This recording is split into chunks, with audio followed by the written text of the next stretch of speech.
recent post on social media, I saw a photo that depicted the number 12, with a caption below that read, "That is how many years we have to save our planet."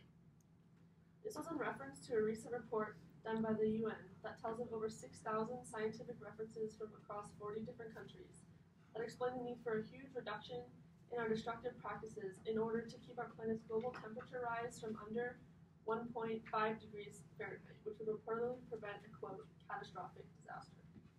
They spoke of the meat and dairy industry as the leading factor in this temperature rise due to its level of 1, Amazonian deforestation, 2, increasing water shortages, and 3, powerful greenhouse gases that come from the transport vehicles and the animals themselves. First, I'll discuss the statistics that reveal the level of deforestation among our most valuable carbon-storing forests.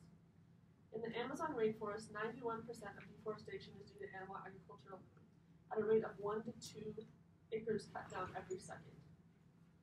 Not only does this drastically limit the amount of greenhouse gases that can be captured by the trees, but at this rate of deforestation and habitat destruction, an average of 110 animal and insect species go extinct every single day.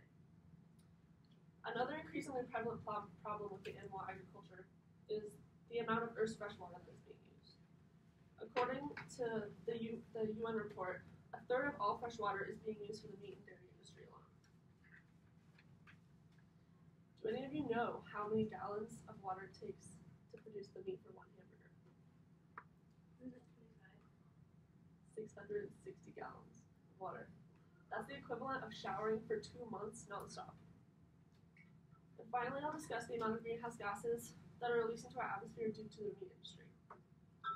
According to the report, a staggering 64% of all greenhouse gases are the direct result of livestock, their byproducts, and the transportation that is needed for these products. All livestock is responsible for 65% of nitrous oxide emissions, a greenhouse gas that is 296 times more destructive than carbon dioxide. When I first saw this number 12, I was utterly horrified to think that our only planet could be so threatened by our own practices.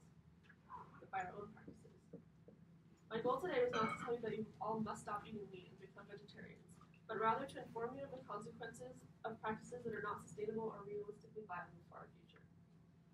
Instead of placing the blame on solely meat eaters, we need to get our entire culture to change the way we think about our consumption in general and make decisions that will lead to a healthier future for our